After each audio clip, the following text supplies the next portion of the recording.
நண்பர்கள் அனைவருக்கும் என் அன்பான வணக்கம். இன்றைக்கி நம்ம ஊர் செலிப்ரிட்டி அப்படிங்கிற இந்த எபிசோடில் நம்ம பார்க்க போகிற முதல் செலிப்ரிட்டி இவங்க தான்.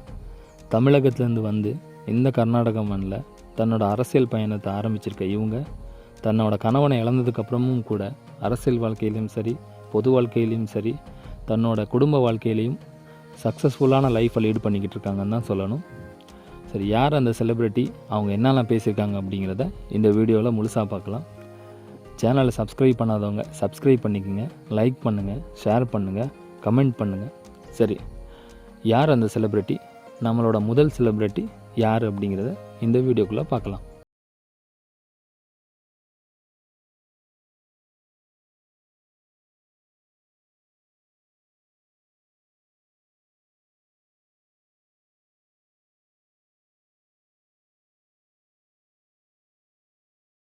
வணக்கம்.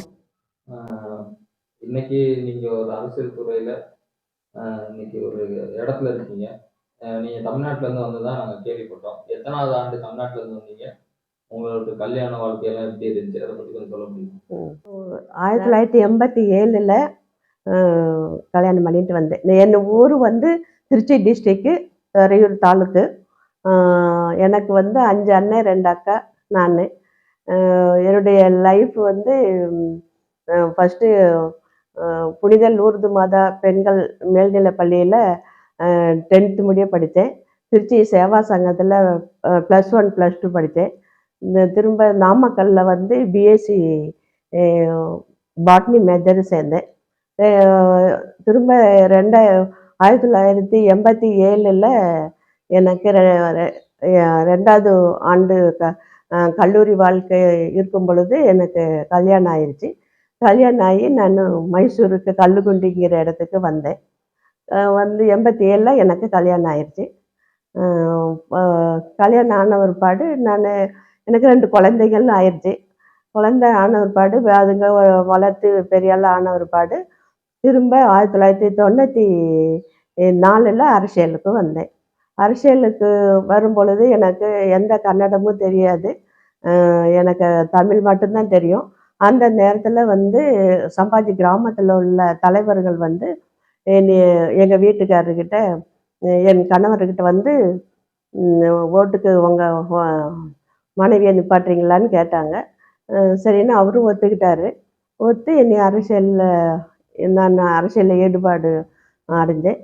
அதுக்கப்புறம் பொது சேவை செய்கிறதுக்கு எனக்கு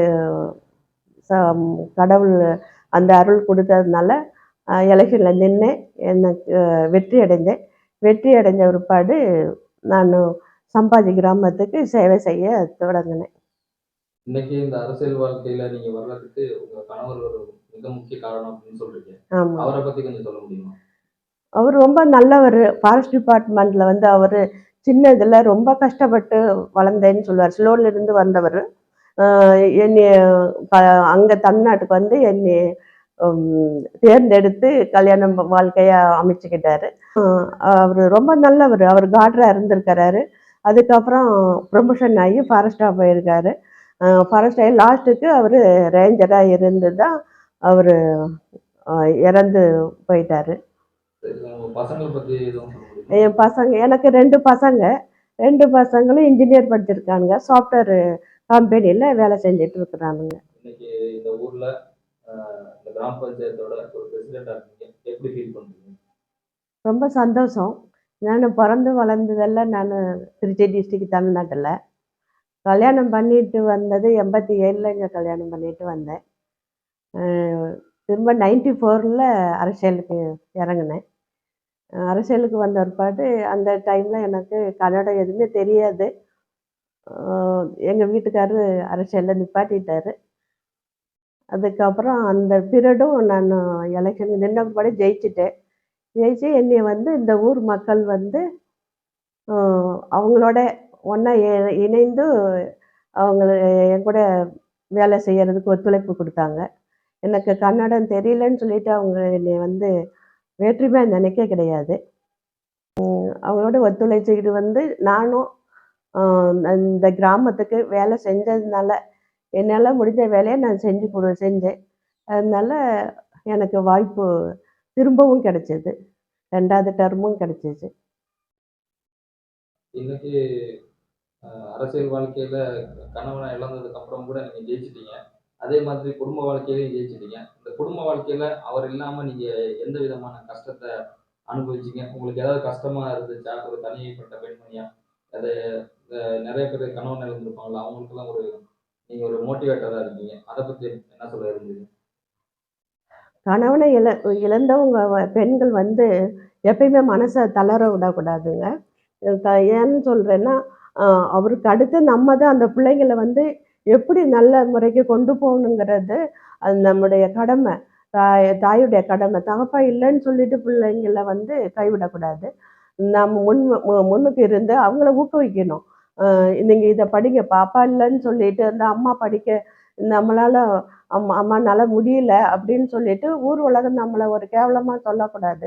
அதுக்காக நம்ம வந்து நம்ம பிள்ளைங்கள என்கரேஜ் பண்ணணும். அது என்ன படிக்கன்னு விரும்புதுங்களோ, அதுக்கு நம்ம என்கரேஜ் பண்ணணும்.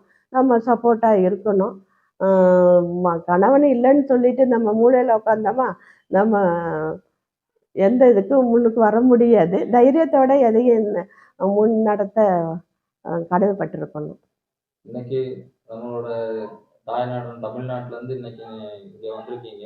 கர்நாடகா மண்ணுல இத்தனை ஆண்டுகளா ஒரு சக்சஸ்ஃபுல்லான லைஃப்ப நடத்திக்கிட்டு இருக்கீங்க. இப்போ நம்ம அந்த கார்ப்பரேஷன்ல வேலை செய்ற தொழிலாளிகள் பத்தி உங்களுக்கு தெரியும். அவங்கள பத்தி ஒரு சில வார்த்தைகள் படுறாங்க தான் இல்லன்னு சொல்லல. 5 மணிக்கு 3 மணிக்கு 5 மணிக்கு போறாங்க, வெட்டுறாங்க. அவங்களுக்குன்னு வந்து ஒரு நிரந்தரமான ஒரு வீடு வாங்கி குடுக்கறதுக்கு முடியல. அவங்க இந்த போனஸ் விஷயமா இருக்கட்டும், காடு வெட்டுறதுல ரொம்ப கஷ்டப்பட்டு பெண்கள் வந்து சொல்லுவாங்க. ரொம்ப இத்தனை மரம் வெட்ட சொல்றாங்க, அத்தனை மரம் வெட்ட சொல்றாங்க. எங்களால முடியல. அதுக்கு யூனியன்காரங்க பேச மாட்டேங்கிறாங்க. அப்படின்னு சொல்லி எங்ககிட்டலாம் ரொம்ப கஷ்டப்பட்டு பேசியிருக்காங்க. இல்லன்னு சொல்லல. ஆனா, அவங்களுக்கு தகுந்த மாரி யூனியன்காரவங்க 4, 5 யூனியன் இருந்தாலும், அது எல்லா யூனியன் சேர்ந்து அவங்களுக்கு ஒரு நல்ல வழிய காட்டணுங்கிறது தான் என்னுடைய அபிப்பிராயம். இன்னைக்கு நீங்க ஒரு கிராம பஞ்சாயத்தோட ஒரு தலைவரா இருக்கீங்க. ம். அடுத்து உங்களோட கனவு திட்டம் என்ன? அந்த கிராம பஞ்சாயத்து தலைவராயிட்டீங்க. உங்க ஏரியாவுக்கு ஏதாவது ஒரு கனவு திட்டம் அந்த மாரி எதுவும் இருக்கா? உங்களோட ஆசை என்ன? என்னுடைய கனவு திட்டம் என்னன்னா, காந்தி புரஸ்காரம் வாங்கணும்னு என்னுடைய ஆசை இருக்கு. இதுக்கு முன்னாடி 2 டர்மும் சம்பாஜி கிராமத்துக்கு காந்தி புரஸ்காரம் பிரசஸ்தி கிடைச்சிருக்கு. அதே மாரி என் பீரியட்லயும் ஒரு தமிழ் பெண் வந்து இந்த சம்பாஜி கிராமத்த ஆண்டு இந்த மாரி ஒரு பிரசஸ்தி கிடைச்சிருக்குது அப்படின்னு சொன்னா, எங்க சம்பாஜி கிராமத்துக்கே பெருமை, தமிழ் மக்களுக்கும் பெருமை இல்லையா? அதனால அந்த அத செய்யணும், அத செஞ்சு காட்டணும் நம்மளுடைய கிராமத்துக்கு அப்படிங்கிறது என்னுடைய மனசுல ரொம்ப ஆசை இருக்கு. எல்லாரும் கிராமத்துல உள்ளவங்க எல்லாரும் ஒத்துழைச்சா மட்டும்தான் இத காந்தி புரஸ்காரம் பிர பிரசித்தி கிடைக்கிறதுக்கு வாய்ப்பு இருக்கு. நீங்க நெனச்ச மாதிரியே உங்க கனவு ஈடேறணும் அப்படிங்கிறத நாங்களும் கடவுள்ட்ட வேண்டிக்கிறோம். கண்டிப்பா நடக்கும் அப்படிங்கிறத நாங்களும் வாழ்த்திக்கிறோம்.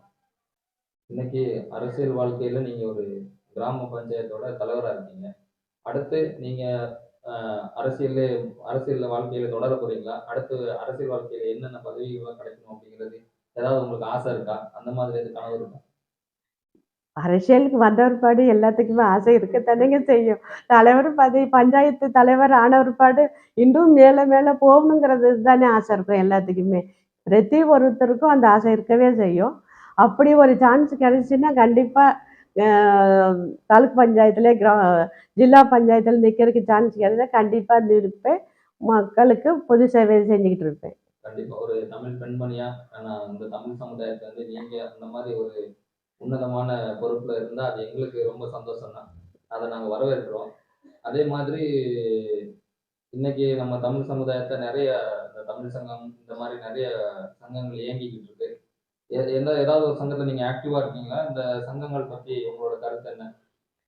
எனக்கு வந்து இது தமிழ் சமுதாயத்துல தமிழ் சங்கம்னு ஒண்ணு இருந்துச்சு. இப்ப இல்லவே இல்ல. ஏன்னா, நாங்கலாம் ஆயில் மெம்பர்ஷிப் பண்ணியிருக்கிறாரு.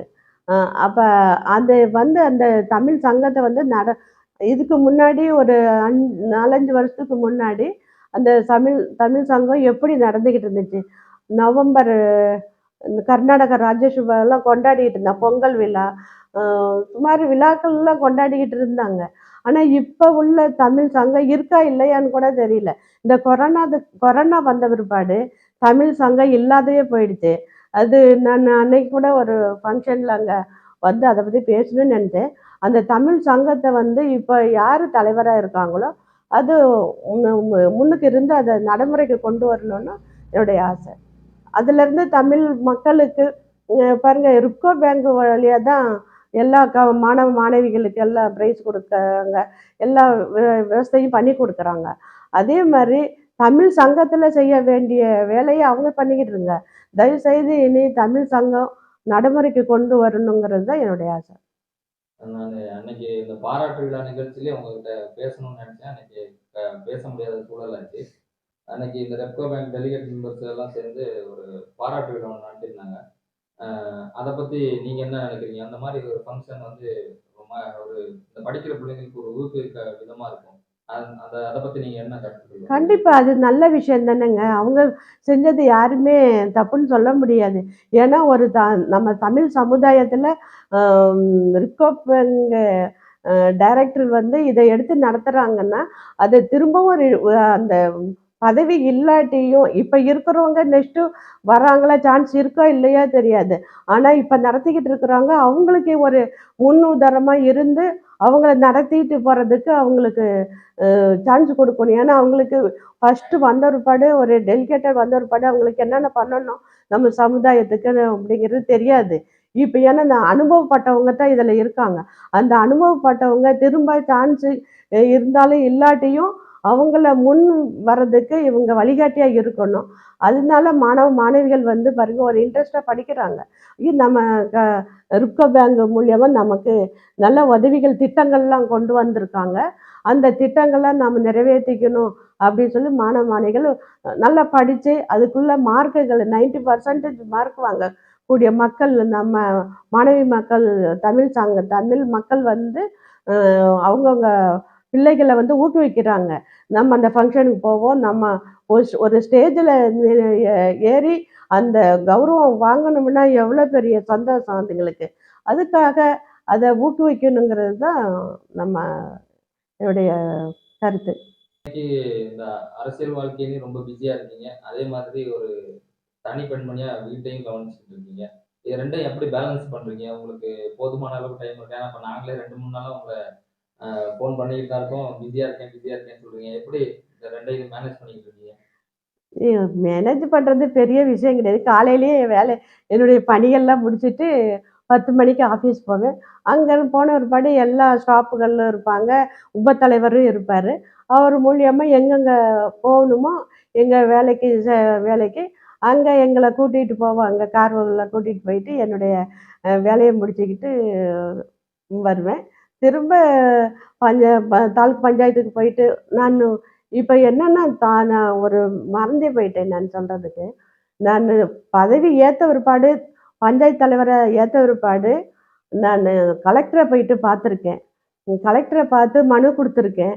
மனு கொடுத்து நம்ம கிராமத்துக்கு இடுகாடு வேணும். எல்லா ஜாதி மதம் இந்து, முஸ்லீம், கிறிஸ்டின் 3 மதத்துக்கும் ஒரே இடத்துல இடுகாடு வேணும்னு சொல்லிட்டு மனு கொடுத்துருக்கேன். அது கண்டிப்பாக யாரும் முல்லை முகிலன் அவர் டிசி அவரத்திற்கு மனு கொடுத்துருக்கேன். அவர் கண்டிப்பாக பண்ணி கொடுக்குறேம்மான்னு சொல்லியிருக்கிறாரு. அது இல்லாத எங்களுடைய 123, 129, 126 சர்வே நம்பரில் அது சர்வே நம்பரில் ப்ளாட்டிங்லாம் ஆகாமல் இருக்குது. அந்த ப்ளாட்டிங் வந்து பண்ணி கொடுக்கணும் சார்ன்னு சொல்லிட்டு டிசிக்கு ஒரு மனு கொடுத்துருக்கேன். அதெல்லாம் நிறைவேற்றி வைக்கிறேம்மான்னு சொல்லியிருக்கிறாரு. அந்த மனுவை தொடர்ந்து நான் போய்கிட்டுருக்கேன். பார்க்கணும். அது கிடைச்சிச்சின்னா எங்கள் கிராமத்துக்கு ஒரு நல்ல சான்ஸ்ன்னு நினைக்கிறேன். கண்டிப்பா உங்க முயற்சிகள் வெற்றி பெறணும். ஒருவேளை இந்த அரசியல் வாழ்க்கையில நீங்க இல்லாம இருந்திருந்தா, அடுத்து உங்களோட சாய்ஸ் எதா இருந்திருக்கும்? அரசியல் வேலை குடும்பத்தை கொண்டு போகிறது தான் என்னுடைய சாய்ஸாக இருந்திருக்கு. வேற என்னுடைய படிப்புக்கு இங்கே வந்து வேலை கிடைக்காது இல்லையா? நான் வந்து தமிழ்நாட்டில் படித்ததுனால இங்கே கன்னடம், ஹிந்தி தெரியணும்னு சொன்னதுனால எனக்கு வேலை இப்போ டிகிரி படிச்சிருந்தாலும் இங்களுடைய சப்ஜெக்ட் இல்லாததுனால எனக்கு அந்த சான்ஸ் இல்லை. அதனால் ஃபேமிலியை ரன் பண்ணிக்கிட்டு இருந்திருக்கேன். இந்த ஃப்ரீ டைம்ல இந்த என்ன உங்களுக்கு ஹாபிஸ் எல்லாம் இருக்கு? எனக்கு எங்கள் வீட்டை சுற்றி நிறைய செடிங்கெல்லாம் வச்சுருக்கேன். பாக்கு மரம், தேங்காய் மரம், மிளகு செடி, கொக்கோலாம் இருக்குது. அதில் கொஞ்சம் வேலை செஞ்சுக்கிட்டு என் டைம் பாஸ் பண்ணுவேன். உங்களோட அரசியல் வாழ்க்கையில அரசியல் குருவா யாரை நினைக்கிறீங்க? இல்ல உங்களுக்கு பிடித்த தலைவர் அரசியல் வாழ்க்கையில? அரசியல் வாழ்க்கையில் பிடித்த தலைவர் நமக்கு இந்திரா காந்தி தான். நான் அப்பையிலேருந்தும் இப்போ 29 வருஷமாக இந்திரா காந்தி வழி நடப்பில் தான் போயிட்டுருக்கேன். அவங்களும் ஒரு பெண்மணி தானே, அவங்களுடைய முன் உதாரணமாக வச்சுக்கிட்டு தான் நான் இப்போ இருந்துக்கிட்டு இருக்கேன். இன்னைக்கு இப்போ நீங்க இந்த ஊர்ல கர்நாடகாவுல இருக்கீங்க. அந்த கல்யாணம் கட்டுறதுக்கு முன்னாடி நீங்க தமிழ்நாட்டுல இருந்த அந்த வாழ்க்கைக்கும் இந்த வாழ்க்கைக்கும் ஏதாவது வித்தியாசம் தெரியுதா? எப்படி பார்க்குறீங்க? ரொம்ப வித்தியாசமா இருக்கு. ரொம்ப சந்தோஷமா இருக்கு. ஏன்னா பொறந்த பொறந்த இடத்துலருந்து நான் வாழ்ந்த இடத்துக்கு எனக்கு இவ்வளோ ஒரு அங்கீகாரம் குடுத்துருக்காங்க கர்நாடகா மக்களு. அது சம்பாஜி கிராமத்தில உள்ள மக்கள் எனக்கு அங்கீகாரம் குடுத்தது ரொம்ப சந்தோஷம். அ அந்த சந்தோஷத்தில நான் அவங்களுக்கு சேவை செஞ்சுக்கிட்டு வரேன். 94ல இருந்து நானு சேவை செஞ்சுக்கிட்டு வரேன். அ 3 டர்மும் 2 டர்மு ஃபர்ஸ்ட்டு 2 டர்மும் பஞ்சாயத்து மெம்பரா இருந்தேன். அது இடையில வந்து கூட்டுறவு பேங்க்கு நிர்தேசகரா 2 டர்மும் இருந்தேன். அதில அந்த கூட்டுறவு பேங்க்ல உபத்தலைவரா இருந்திருக்கேன். அ 1915க்கு அப்புறம் உபத்தலைவரா இருந்திருக்கேன். 2020 முடிய. இப்போ 3வது டர்மும் கூட்டுறவு பேங்க்லயும் நிர்தேசகராவா இருக்கேன். பஞ்சாயத்துலயும் ஃபர்ஸ்ட் மெம்பரா இருந்தேன். இப்ப 2023ல 2வது டர்ம்ல பஞ்சாயத்து தலைவரா ஆயிருக்கேன் நானு. இப்போ நீங்க உங்க வீட்டுக்கு பக்கத்துலயே ஒரு தமிழ் காலனி, அதாவது கேபிசிட்டி உட்பட்ட ஒரு காலனி இருக்கு. இந்த மக்களோட மக்களுக்கும் உங்களுக்கும் இருக்க ஒரு நட்பு, இந்த காலனியோட மக்களோட உங்களோட தொடர்பு எப்படி இருக்கு? கழனி மக்களும் எனக்கு அ சப்போர்ட் பண்ணனால தானே நான் இங்க நின்னு ஜெயிக்க முடியுமா இருந்துச்சு. தமிழ் மக்கள் வந்து எனக்கு சப்போர்ட் இருந்துச்சு. இருந்து அவங்க நீங்க நில்லுங்க, நாங்க ஓட்டு குடுக்குறோம். எங்களுக்கு உங்களால முடிஞ்ச உதவிய செய்யுங்க, பணிய செய்யுங்கன்னு சொல்லியிருக்காங்க. அதனால இதுவரையிலும் நானும் அவங்களுக்கு எல்லா விதத்திலயும் நான் உதவி பண்ணிக்கிட்டு தான் வரேன். எந்த அ ஸ்கூ அ வீட்டு விசேஷமா இருக்கட்டும், பிள்ளைங்க கல்வியா இருக்கட்டும், பஞ்சாயத்துல என்ன வேலை ஆகணுமோ அத்தனை வேலையும் நான் அவங்களுக்காக செஞ்சு குடுத்துக்கிட்டு தான் வரேன். இன்னமும் செய்யறதுக்கு நான் காத்துக்கிட்டு இருக்கேன். என்னத்தான் இன்னைக்கு நம்ம ஒரு நவீன யுகத்துல இருந்தாலும், சில விஷயங்கள்ல பெண்கள் வெளிய வர்றதுக்கே இன்னமும் யோசிச்சுக்கிட்டு இருக்க நேரத்துல, நீங்க ஒரு தமிழ்நாட்டுல இருந்து வந்த ஒரு பெண்மணியா, இன்னைக்கு இந்த கர்நாடகத்துல ஒரு அரசியல்வாதியா இருக்கீங்க. இத நீங்க எப்படி பார்க்குறீங்க? பெண்களுக்கு நீங்க ஒரு முன்னுதாரணமாவும் இருக்கீங்க. இப்ப வர இந்த ஜெனரேஷன் பெண்களுக்கு நீங்க என்ன சொல்ல விரும்புறீங்க?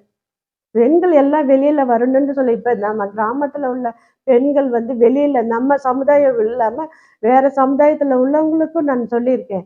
நீங்க எல்லா சங்கத்திலயும் இருக்கீங்க.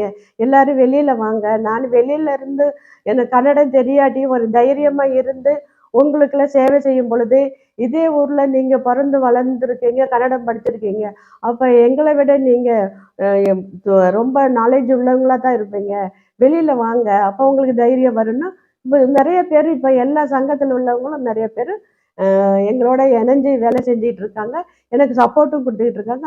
அந்த மாரி பெண்கள் வெளியில வந்திருக்காங்க இப்ப. இது முத்து மாரியம்மா கோயில் ஆலயத்துல வந்து நானு இத சொல்ல மறந்துட்டேன். ஆலயத்துல வந்து 10 வருஷமா நான் அந்த கமிட்டில இருந்திருக்கேன். கமிட்டிலேருந்து அது அந்த கோயில கட்டுறதுக்கு காரணமாவும், அதுல க க க கணக்கு பிள்ளையாவும் இருந்திருக்கேன். நானும் அந்த கோயில கட்டுறதுக்கு ஒரு ஆளா இருந்திருக்கேன். அது எனக்கு ரொம்பவே சந்தோஷமா இருக்கு. இப்போ நம்ம பாரதத்தோட முன்னாள் பிரதமர் திரு திருமதி இந்திரா காந்தி அவர்களும் வந்து உங்க ரோல் மாடல் அப்படின்னு சொன்னீங்க. கிட்டத்தட்ட 1994ல இருந்து இன்னைய தேதி வரைக்கும் இந்த அரசியல் வாழ்க்கையில நிறைய ஏற்றத்தாழ்வுகள நீங்க பார்த்திருப்பீங்க. அத பத்தி உங்களோட கருத்து? 94ல இருந்து நான் அரசியல்ல வந்திருக்கேன். ஆனா வெ வெற்றிய மட்டும் தான் நான் வெற்றிய நோக்கி மட்டும் தான் போயிருக்கேன். தோல்வியே என் வாழ்க்கையில இது வரையிலும் 29 வருஷம் ஆயிருச்சு நான் அரசியல்ல. அதுல தோல்வியே நான் பார்த்தது கிடையாது. ஏன்னா மக்களுக்கு நான் செய்த சேவையினால எனக்கு வெற்றிய நோக்கி தான் போய்க்கிட்டு இருக்கு. இன்னமும் மக்கள் வந்து சொல்லுவாங்க, நீங்களே நில்லுங்க, இந்த ஏரியாவில் நில்லுங்க, நெக்ஸ்ட் டைம் தருவோம் உங்களுக்கு சான்ஸ் கிடைச்சுன்னா இந்த ஏரியாவில் நில்லுங்கக்கா, நான் உங்களுக்காக ஓட்டு போடுறோம் அப்படின்னு மட்டும் தான் சொல்லி நான் என்னுடைய கேள்விப்பட்டிருக்கிறேன் இல்லையா. நீங்கள் நின்னா தோந்துருவீங்கன்னு யாருமே என்னை சொன்னதே கிடையாது. ஏன்னா நீங்கள் பாவப்பட ரொம்ப ஏழைங்களுக்கா இருக்கட்டும், யார் வந்தாலும் உங்கள் சந்தோஷத்தோட எங்களை கூப்பிட்டு உட்கார வச்சு, நீங்கள் எங்களுக்கு என்ன வேலை ஆகணுங்கிறது என்கிட்ட கேட்கும் பொழுது எங்களுக்கு அவ்வளோ குஷியாக இருக்குக்கா. அது நீங்கள் எவ்வளோ கஷ்டப்பட்டு வந்தாலும் உங்கள்கிட்ட வந்த பிற்பாடு நாங்கள் எ எல்லா எல்லாமே சந்தோஷத்துல தான் நாங்கள் போகிறோம். நீங்கள் இல்லாத முடியாதுன்னு எங்களுக்கு சொன்னதே கிடையாது அப்படின்னு சொல்லிட்டு ஜனங்கள் வந்து என்னை வாழ்த்திட்டு தான் போகிறாங்களே ஒழிய என்னை குறை கூறுனது கிடையாது. அப்படி இருந்ததுனால தான் நான் வெற்றியை நோக்கி போய்கிட்டு இருக்கேன். இன்னமும் மக்கள் எனக்கு சப்போர்ட்டாக தான் இருக்காங்க. அவங்களுக்கு சப்போர்ட்டாகவும் நானும் அவங்களுக்கு முன் உதாரணமாக இருந்து வேலை செஞ்சு கொடுப்பேன். இந்த ஒட்டுமொத்த தமிழ் சமுதாயத்தை பத்தி நீங்க என்ன சொல்ல விரும்புறீங்க? ஒட்டுமொத்த சமுதாயத்தை பற்றி நான் சொல்லணும்னா, எனக்கு அவ்வளோ அனுபவம் தமிழ் ஆளுங்களோட டச்சு கிடையாது. இனிமேல் தமிழ் சங்கம் இருந்ததுனால தான் நான் அங்கே வந்து ரொம்ப பேரோட இணைஞ்சிருக்கேன். அதனால அந்த டச்சு வரணும்னா எல்லாமே அந்த மாதிரி ஒரு இடத்துல சேரணும் இல்லைங்களா. இப்போ அன்னைக்கு ஃபங்க்ஷன் வச்சாங்க, இஃப்கோ பேங்க் ஃபங்க்ஷன் வச்சாங்க. அந்த இடத்துல வந்து எல்லாரும் சேர்றோம். அந்த மாதிரி இடத்துல தான் என்னைய வந்து நான் அறிமுகப்படுத்திக்க வேண்டியதாக இருக்குது. எந்த காலனிக்கு இதுவரையிலும் நான் போனது கிடையாது. ஒரு 2, 3 காலனிக்கு மட்டும் தான் போயிருக்கேன். அதனால என்னைய வந்து அவங்களுக்கு அதிகமாக தெரிஞ்சிருக்காது. நான் அவங்கள தெரிஞ்சிருக்கணும்னா அந்த மாதிரி தமிழ் சங்கம், ரிப்கோ பேங்க்கு அந்த மாதிரி சங்கத்து மூலியமா தான் நான் அவங்கள தெரிஞ்சுக்க வேண்டியதா இருக்கு. கண்டிப்பா அவங்க வந்து என்னைக்கிட்ட மூவ் பண்ணி கேட்டாங்கன்னா, எங்களுக்கு இந்த உதவி பண்ணி கொடுங்கம்மா அப்படின்னு சொல்லி கண்டிப்பா நான் தெரிஞ்சவங்களோ தெரியாதவங்களா இருந்தாலும் அ தமிழ் மக்களுக்கு கண்டிப்பா உதவி பண்ணுவேன் நான். இவ்வளோ நேரம் எங்களோட கேள்விகளுக்கு ரொம்ப பொறுமையா, ரொம்ப அழகா பதில் சொன்ன உங்களுக்கு, எங்களோட இந்த உரிமை குரல் அப்படிங்கிற யூடியூப் சேனலு எங்க டீம் சார்பாக உங்களுக்கு மனமார்ந்த நன்றியை தெரிவிச்சுக்கிறோம். அதே மாதிரி அடுத்த பயணம் நான் உங்களை பேட்டி எடுக்கும்போது, நீங்க ஒரு தாலுக் பஞ்சாயத்தோ, இல்ல ஜில்லா பஞ்சாயத்து லெவல்லயோ ஒரு பொறுப்புல நீங்க இருக்கணும். அப்படிங்கிறது எங்களோட தனிப்பட்ட ஆசை. கண்டிப்பா நீங்க இருப்பீங்க அப்படிங்கிறத நான் நம்புறோம். அடுத்த பயணம் உங்களை பேட்டி எடுக்கும்போது, இதோடையும் பெரிய பதவியில நீங்க இருக்கணும், இருப்பீங்க அப்படிங்கிறதோட, உங்களோட பொன்னான நேரத்தை ஒதுக்கி எங்க கேள்விகளுக்கு பதில் சொன்னவங்களுக்கு எங்களோட நன்றி. ரொம்ப நன்றிங்க.